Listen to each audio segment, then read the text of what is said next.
नमस्कार बच्चों। आज अपन अगला पाठ पढ़ेंगे सीरीज़ के फूल।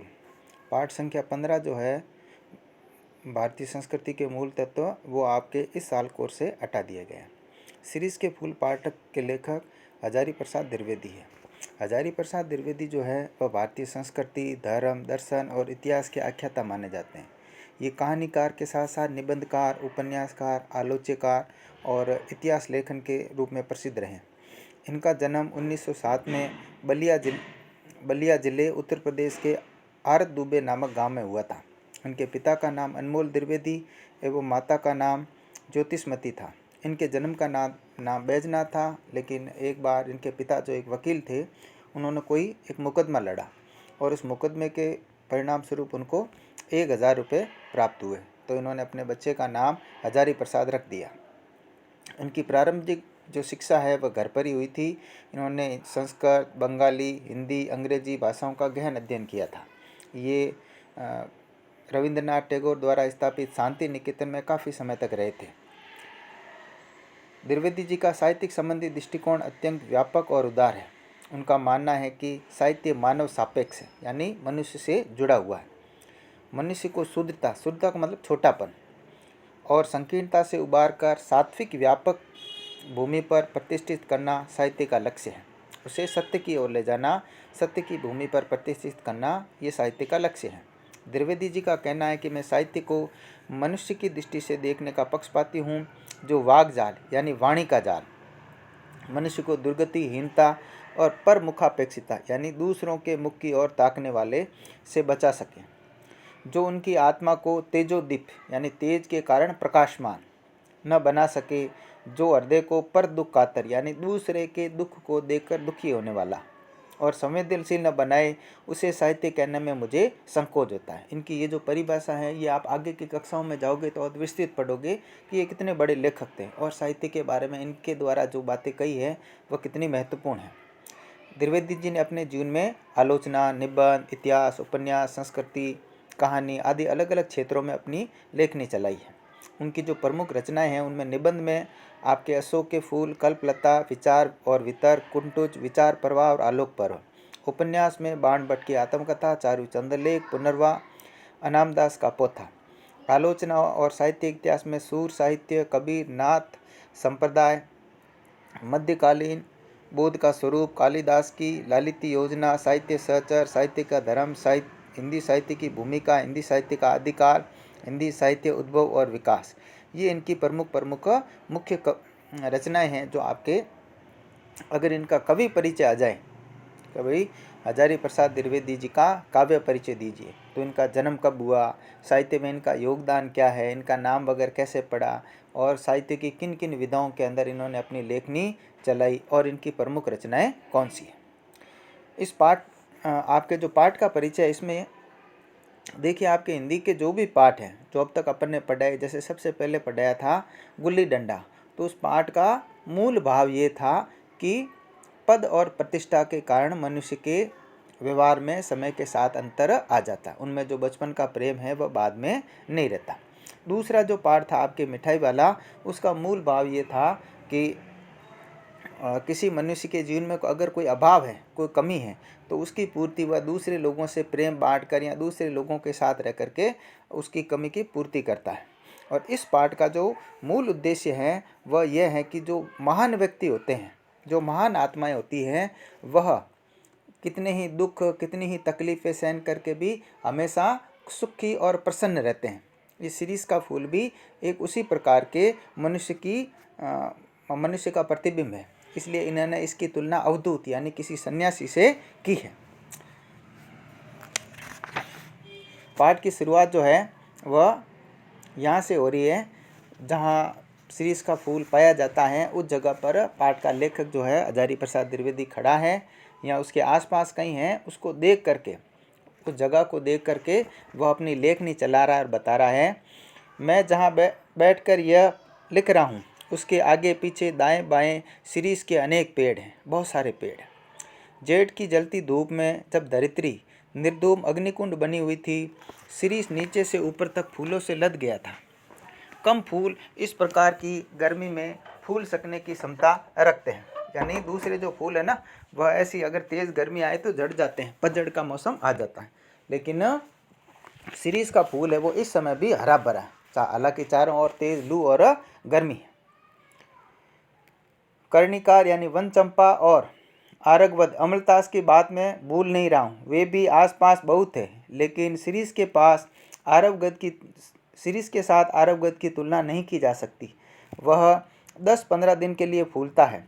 बसंत ऋतु के पलाश की बातें, इसमें बताया कि कुछ मनुष्य जो होते हैं उनकी खुशी कुछ दिनों की होती है, कुछ दिनों तक वह प्रसन्न रहते हैं, लेकिन बाद में वह सामान्य मनुष्यों की तरह व्यवहार करने लगते हैं। लेकिन जो सन्यासी है, अवधूत है, जो महान आत्मा है, वो चाहे कैसा भी मौसम हो हमेशा एक समान व्यवहार करते हैं।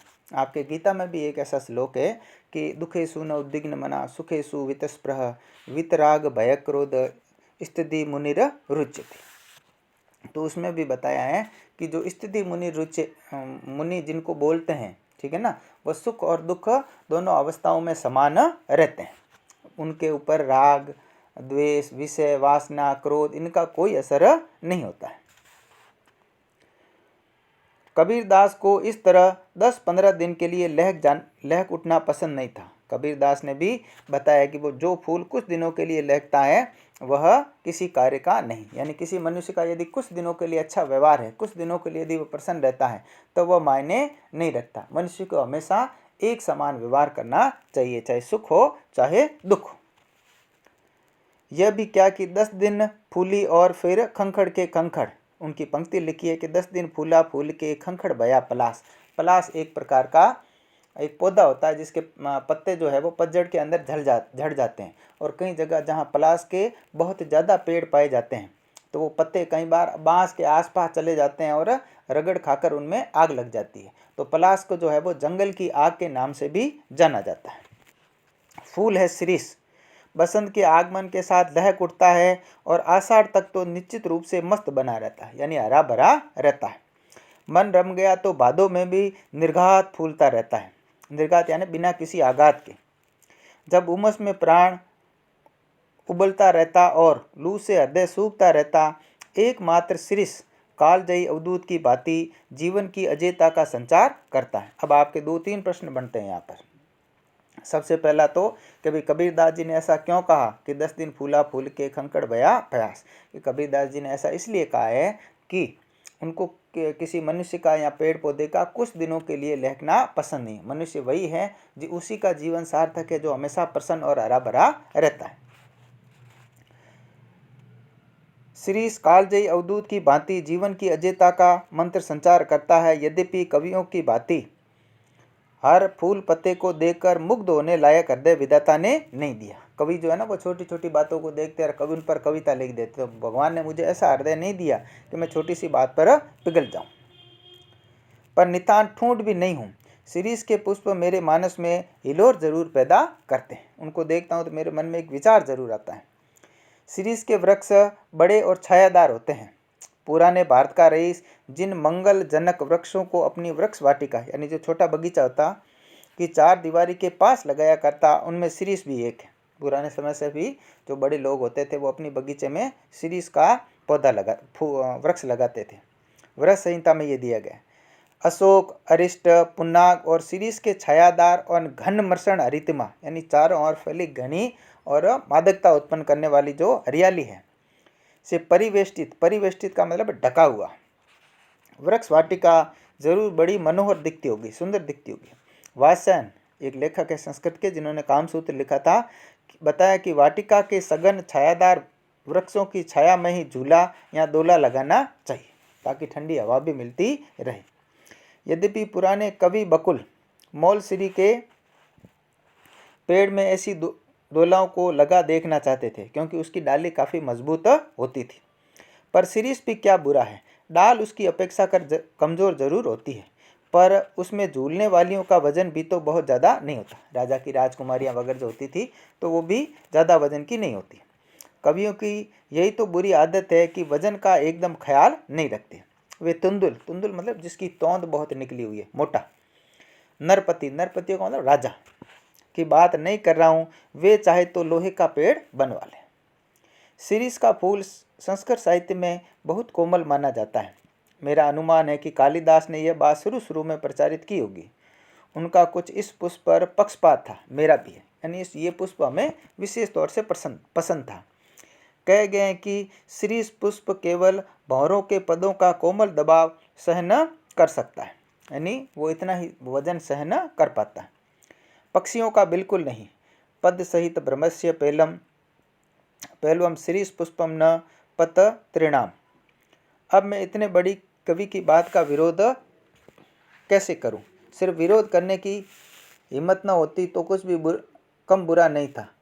यहाँ तो इच्छा भी नहीं है। खैर, दूसरी बात कह रहा था, शिरीष के फूलों की कोमलता देखकर परवर्ती कवियों ने समझा कि उसका सब कुछ कोमल है।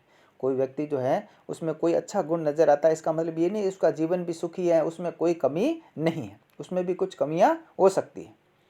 यह भूल है। इसके फल इतने मजबूत होते हैं कि नए फूलों के निकल जाने पर भी स्थान नहीं छोड़ते। तो ये आपके एक प्रश्न बनता है और बोर्ड में अक्सर आया हुआ है कि पाठ के शिरीष के फूल पाठ में लेखक ने शिरीष के फलों की तुलना किससे की है, उसका उत्तर आपके आगे मिल जाएगा। जब तक नए पत्ते निकलकर धकियाकर उन्हें बाहर नहीं करते तब तक वे डटे रहते हैं। बसंत के आगमन के समय जब सारी वन स्थली पुष्प पत्र से मरमरित होती रहती है, यानी उनकी हल्की हल्की आवाज़ सुनाई देती है, शिरीष के पुराने फल पूरी तरह खड़खड़ाते हैं। मुझे इनको देखकर उन नेताओं की याद आती है। शिरीष के फूल की तुलना उन नेताओं से की गई जो किसी प्रकार जमाने का रुख नहीं पहचानते और जब तक नई पौध के लोग उन्हें धक्का देकर बाहर नहीं निकाल देते तब तक वे कुर्सी पर जमे रहते हैं। ये इस प्रश्न का उत्तर हो गया कि उसने उसकी तुलना जो है वो उन नेताओं से की है जो समय के रुख को नहीं पहचान पाते और कुर्सी से तब तक चिपके रहते हैं जब तक कोई नई पीढ़ी जो है वो उन्हें धकेल करके बाहर नहीं करती। मैं सोचता हूँ पुराने की यह अधिकार लिप्सा क्यों नहीं समय रहते सावधान हो जाती। जरा और मृत्यु, जरा का मतलब है बुढ़ापा, ये दोनों ही जगत के अति परिचित और अति प्रमाणित सत्य है। ये जगत के दो सत्य है कि जो जन्मा है वो मरेगा और जो जन्मा है वो बूढ़ा भी होगा। तुलसीदास ने अफसोस के साथ इनकी सच्चाई पर मोहर लगाई थी। धरा को प्रमाण यही, तुलसी जो फरा सो जरा सो बरा सो बुताना, कि इस धरती का सबसे बड़ा सत्य यही है कि जो जन्मा है वह बूढ़ा होगा, यानी जो पेड़ जन्मा है वह कभी न कभी झड़ेगा भी, और जो एक जगह पर स्थिर रहते हैं समय के साथ जिनमें परिवर्तन नहीं आता है वह ठूंठ की तरह नष्ट हो जाते हैं। मैं शिरीष के फूलों को देखकर कहता हूँ कि क्यों नहीं फलते ही समझ लेते कि बाबा की झड़ना निश्चित है। अगर आप हरे भरे हो, जैसे अभी अपन कम उम्र के हैं तो सुंदर दिखाई देते हैं, समय के साथ अपन भी बूढ़े हो जाएंगे तो दांत गिर जाएंगे और बाल सफ़ेद हो जाएंगे, तो हमेशा हम भी एक जैसे नहीं रहेंगे। महाकाल देवता सपासप कोड़े चला रहे हैं। महाकाल का मतलब ऐसे, काल का मतलब मृत्यु होता है। यहाँ तेज आंधी और गर्मी चल रही है तो इसकी वजह से जो पेड़ पौधे हैं उनके फल वगैरह झड़ रहे हैं, उनकी डालियाँ सूख रही है। जीर्ण और दुर्बल झड़ रहे हैं, जीर्ण यानी कमजोर, जिनके प्राण कण थोड़ा भी ऊर्ध्वमुखी है। ऊर्ध्वमुखी का मतलब ऊपर की ओर उठे हुए हैं। वैसे अपने साहित्य के अंदर या योग के अंदर है ना, 9 प्रकार के अपने शरीर के अंदर नाड़ियाँ मानी गई है। उनमें से जो 8 नाड़ियाँ हैं उनका मुख बाहर की तरफ है। एक जो अमृत नाड़ी है जिसको सुषुम्ना नाड़ी भी कहते हैं, वह ऊर्ध्वमुखी, जो योगी वगैरह होते हैं ध्यान लगाते हैं तो फिर वो ऊर्ध्वमुखी होकर बैठ जाते हैं और उस नाड़ी से अमृत रस है उसको ग्रहण करके जिंदा रह सकते हैं, वे टिक जाते हैं। दूरंत प्राण धारा और सर्वव्यापक कालाग्नि का संघर्ष निरंतर चल रहा है।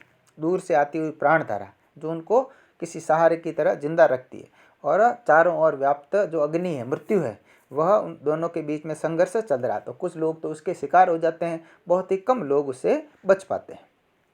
मूर्ख समझते हैं कि जहाँ बने हैं वहीं देर तक बने रहें तो काल देवता की आंख बचा पाएंगे। बोले हैं वे, हिलते डुलते रहो, स्थान बदलते रहो और आगे की ओर मुंह किए रहो तो कोड़े की मार से भी बच सकते हो। जमे कि मरे। तो समय के साथ व्यक्ति के विचारों में, जीवन में परिवर्तन आना जरूरी है, और जो परिवर्तन नहीं लाता वह नष्ट हो जाता है। एक अंग्रेजी के अंदर कहावत है कि changing is the law of nature, यानी परिवर्तन संसार का नियम है।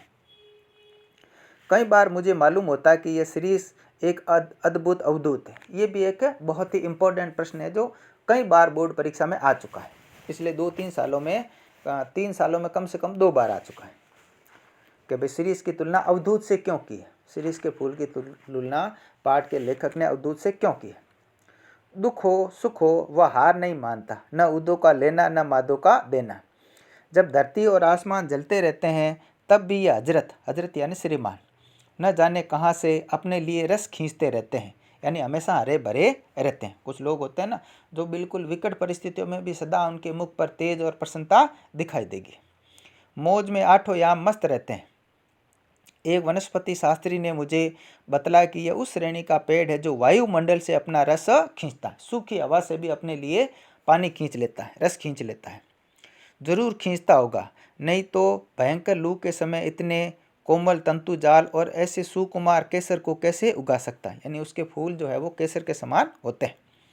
अवधूतों के मुंह से ही संसार की सबसे सरस रचनाएं निकली। दुनिया में जितने भी महान लोग हुए हैं, इसका मतलब उन्होंने उतने ही ज़्यादा कष्ट उठाए। बिना कष्ट उठाए कोई भी महान नहीं बने। तो जितने भी दुनिया में महान लोग हुए हैं तो इसका मतलब उनके जीवन में उतने ही ज़्यादा कष्ट आए, लेकिन उनका जो जीवन है वो उतना ही ज़्यादा प्रेरणादायी है। कबीर बहुत कुछ इस सीरीज के समान थे। अब कबीर की तुलना भी किससे की है? सीरीज के फूल से।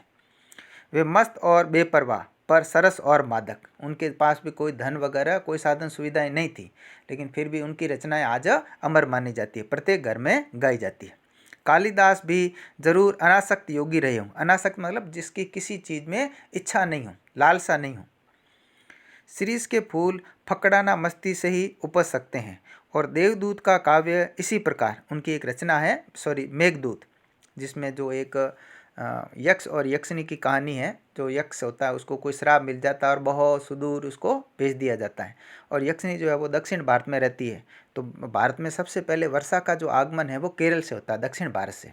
और यक्षिनी जो है वो उस मेघ का मतलब बादल को अपना दूत बना करके भेजती है। भाई तू यहाँ से आगे बढ़ता जाएगा तो ऐसी ऐसी प्राकृतिक वनस्पति होगी, ऐसे लोग होंगे, ऐसा उनका जीवन होगा, और बाद में तू जाकर मेरे पति को ये संदेश दे देना कि भाई तेरे बिना मेरा क्या हाल है। तो उन्होंने ऐसी रचना इसी आधार पर लिखी होगी, क्योंकि उनमें कोई आसक्ति नहीं थी, अनासक्त थे वे। अनासक्त अनाविल उन्मुक्त हृदय में उमड़ सकता है। जो कभी अनासक्त नहीं हो सकता वो फक्कड़ नहीं बन सकता। जो किए कराए का लेखा जोखा मिलाने में ही उलझ गया वह भी क्या कवि। यानी कवि वही होना चाहिए, जितने भी महान कवि हुए वो अनासक्त रहें, ठीक है ना। जैसे अपने निराला है, कबीरदास जी है, पुराने समय में भी कवि माघ थे, कालिदास थे, ऐसे बहुत महान कवि हुए वो अनासक्त थे। यानी उनको अपनी रचना के बदले में किसी इनाम की लालसा नहीं थी। उन्होंने लोक मंगल की कामना से काव्य लिखा था। और जो किसी लालच में, इनाम के लालच में, किसी को खुश करने के लिए जो कवि रचना लिखते हैं वो फिर इतने महान कवि नहीं बन पाते। कहते हैं कर्नाट राज की प्रिया विद्या देवी ने गर्वपूर्वक कहा था कि एक कवि ब्रह्मा है, दूसरे वाल्मीकि और तीसरे व्यास। एक ने वेदों को दिया, दूसरे ने रामायण और तीसरे ने महाभारत को। इसके अतिरिक्त और यदि कोई कवि होने का दावा करे तो मैं कर्नाट राज की प्यारी रानी उसके लिए उसके सिर पर अपना बायां चरण रखूंगी। संस्कृत की एक पंक्ति भी दी हुई है। मैं जानता हूँ कि इस उपालम से दुनिया का कोई कवि हारा नहीं, पर उसका भैया मतलब नहीं कि कोई लजाए नहीं तो उसे डांटना भी न जाए। पर मैं कहता हूँ कवि बनना है मेरे दोस्तों तो फक्कड़ बनो।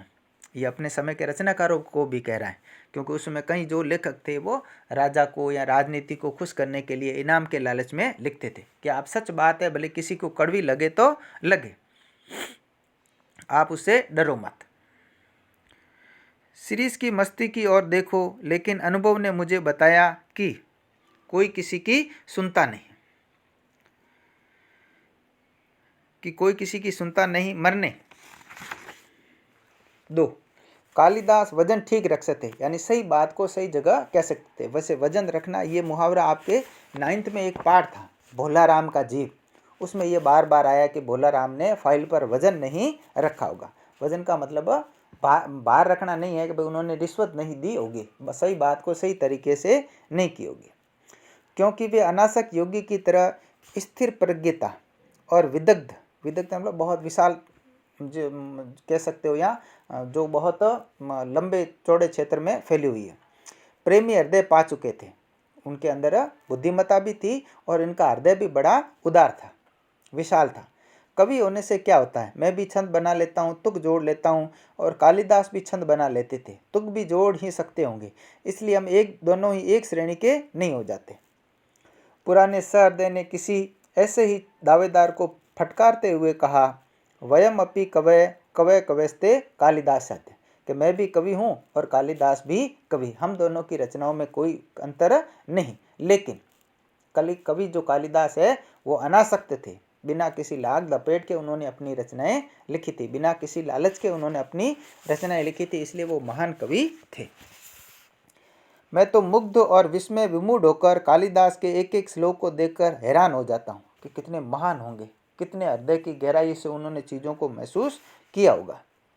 अब सीरीज के फूल का ही एक उदाहरण लीजिए। शकुंतला बहुत सुंदर थी, सुंदर क्या होने से कोई हो जाता है। देखना चाहिए कि इतने सुंदर हृदय से वह सौंदर्य डुबकी लगाकर निकलता है। सौंदर्य तो अपने चारों ओर भी होता है, लेकिन वो नज़र चाहिए जो उस सुंदरता को देख सके। तो शकुंतला के अंदर जो सुंदरता छुपी थी, तो उन्होंने सिर्फ शारीरिक सौंदर्य ही नहीं बल्कि उसके आंतरिक सौंदर्य को भी अपने श्लोकों के अंदर, अपनी रचनाओं के अंदर उद्घाटित किया है। तो इसलिए जो कालिदास है, उनकी जो प्रमुख रचना अभिज्ञान शाकुंतलम, उसमें उन्होंने जो उसकी नायिका है शकुंतला, उसकी सुंदरता की तुलना दीप शिखा से की। यानी दिए की जो लो होती है ना, वह जितनी सुंदर और प्रकाशमान होती है, दूसरों के जीवन में भी उतना ही उजाला फैलाती है, और साथ ही साथ वह मंदिर में प्रतिष्ठापित की जाती है, इसलिए वह पवित्र भी होती है।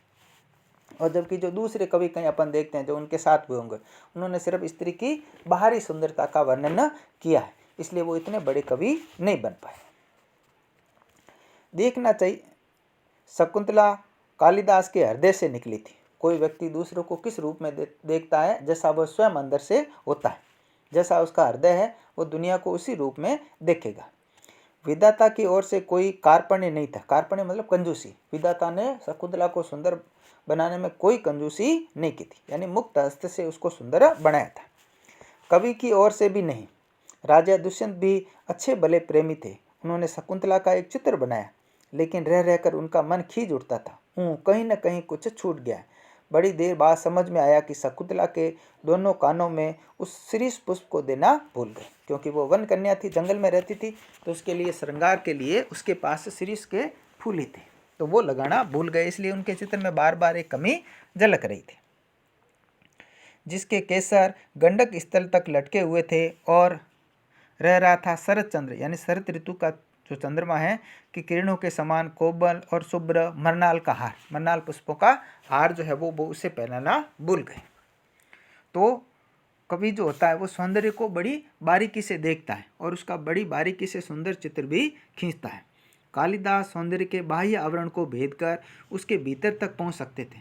सुंदरता सिर्फ बाहर ही नहीं होती, ठीक है ना। अंग्रेजी में कहावत भी है कि beauty is a 9 day wonder, कि सुंदरता जो है वह 4 दिन की चांदनी है। वास्तविक सुंदरता व्यक्ति के कर्म है, उसके आचार है, विचार है, उसका चरित्र है। दुख हो कि सुख, वे अपने भावरस उस अनासक्त कृषिवल का मतलब कृषि का जो बैल है कि भांति खींच लेते हैं, जो निर्दलित मतलब जिनको दबाया नहीं गया। इक्षुदंड का मतलब जो गन्ना होता है ना, उसको से रस निकाल लेता है, जैसे वो उसको पीस करके या उसको दबा करके और गन्ने से मीठा रस निकाल लेते हैं। उसी प्रकार जो कवि है वो किसी भी परिस्थिति के अंदर, कैसी भी स्थिति के अंदर, वह अपने शब्दों की कारीगरी से उसके अंदर जो छुपी हुई सुंदरता है वह लोगों के सामने प्रकट कर देता है। कालिदास महान थे, वे अनासक्त रह सके। उन्होंने किसी चीज़ की इच्छा नहीं की, लालसा नहीं की। कुछ इस श्रेणी के अनासक्त आधुनिक हिंदी के कवि है सुमित्रानंदन पंत में है। सुमित्रानंद पंत है, उनको भी प्रकृति का सुकुमार कवि कहा जाता है। उन्होंने प्रकृति के अंदर जो छुपी हुई सुंदरता है उसको बड़ी बारीकी से अपनी कविता में प्रस्तुत किया। कविवर रविंद्रनाथ में यह अनासक्ति थी, रविंद्रनाथ टैगोर। एक जगह उन्होंने लिखा है कि राजोद्यान का सिंह द्वार कितना भी अब्र भेदी क्यों न हो, राजा का जो राजनगर के अंदर प्रवेश करने वाला जो द्वार है वह कितना ही आकाश को छूने वाला क्यों न हो, उसकी शिल्प कला कितनी सुंदर क्यों न हो, वह यह नहीं कहता कि हमें आकर ही सारा रास्ता समाप्त हो गया। ऐसा नहीं कि उसके आने के बाद और कोई रास्ता नहीं, दुनिया में और भी हजारों चीज़ें, हजारों रास्ते हैं। तो कोई भी कवि महान नहीं होता, उससे आगे और महानता की रचनाएं हो सकती हैं। असल गंतव्य स्थान उसे अतिक्रम करने के बाद ही है, वास्तविक जो रास्ता है वो उनको पार करने के बाद ही। यह बताना उसका कर्तव्य है। फूल हो या पेड़, वह अपने आप में समाप्त नहीं, उससे अच्छे और भी मिल जाएंगे। यह किसी अन्य वस्तु को दिखाने के लिए उठी हुई एक उंगली है और एक इशारा है कि भाई रास्ता आगे की ओर भी जाता है, हमसे भी बड़े और लोग होंगे, हमसे भी महान और कवि या रचनाएं होगी। श्री तरु सचमुच पक्के अवधूत की भांति मेरे मन में ऐसी तरंगे जगा देता है जो ऊपर की ओर उड़ती है। उसको देखकर अपना एक जिजीविषा, जीवन जीने की इच्छा, आगे बढ़ने की इच्छा अपने मन के अंदर जागृत होती है, जो ऊपर की ओर उड़ती रहती है। ऊपर मतलब उठना, मतलब उन्नति करना। इस चिलकती धूप में इतना सरस वह कैसे बना रहता है? क्या ये बाह्य परिवर्तन, धूप, वर्षा, आंधी, लू अपने आप में सत्य नहीं है? बाहर उसको इतने कष्ट सहने पड़े, क्या ये सत्य नहीं?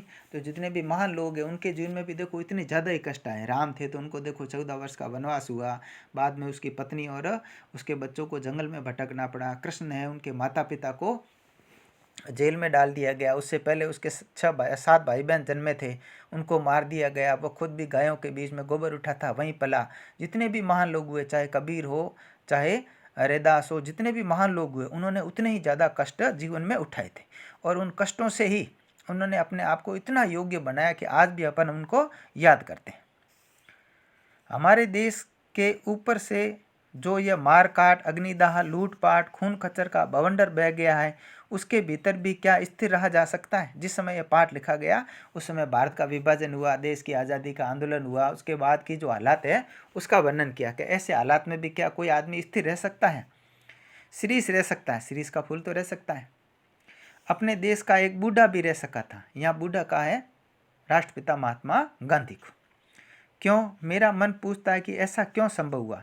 क्योंकि शीरीष भी अवधूत है। शीरीष वायुमंडल से रस खींचकर इतना कोमल, इतना कठोर रह सकता है। जहाँ कुछ भी संभावना नहीं है वहाँ भी वह अपने लिए जीवन खोज लेता है। तो ऐसी परिस्थितियाँ थी, उसमें भी महात्मा गांधी ने देश को जोड़ने का प्रयास किया। मैं जब जब शीरीष की ओर देखता हूँ तब तक हुक उठती है, हाय वह अवधूत अब कहाँ है। कि जब भी मैं शीरीष के उस पौधे को देखता हूँ तब तब मेरे मन में एक फूल उठती है, एक हुक उठती है, एक वेदना उठती है कि अब वो अवधूत कहाँ है जो देश को जोड़े, जो देश के लोगों को वापस एकत्रित करे। अवधूत की तरह वह भी देश में जो हालात हैं, ठीक है ना, विकट परिस्थितियाँ हैं, उसके बीच में लोगों के जीवन में नवीन रस का संचार करें। कैसी भी हालत हो वह स्थिर खड़ा रहे। इस तरह से ये आपके पाठ है जिसमें यह बताया गया है कि भाई जो शीरीष का फूल है वह प्रत्येक मौसम में, सर्दी, गर्मी, बरसात, सुख दुख सबको सहन करके हरा भरा बना रहता है। वो हमेशा ऊर्ध्वमुखी रहता है और वायुमंडल से रस खींच लेता है। वैसे ही महान जो व्यक्ति होते हैं वो अपने जीवन में कितनी भी तकलीफ़ें, कितनी भी मुसीबतें आए, उन सबको सहन करके भी अपने महान कार्यों को पूरा करते हैं।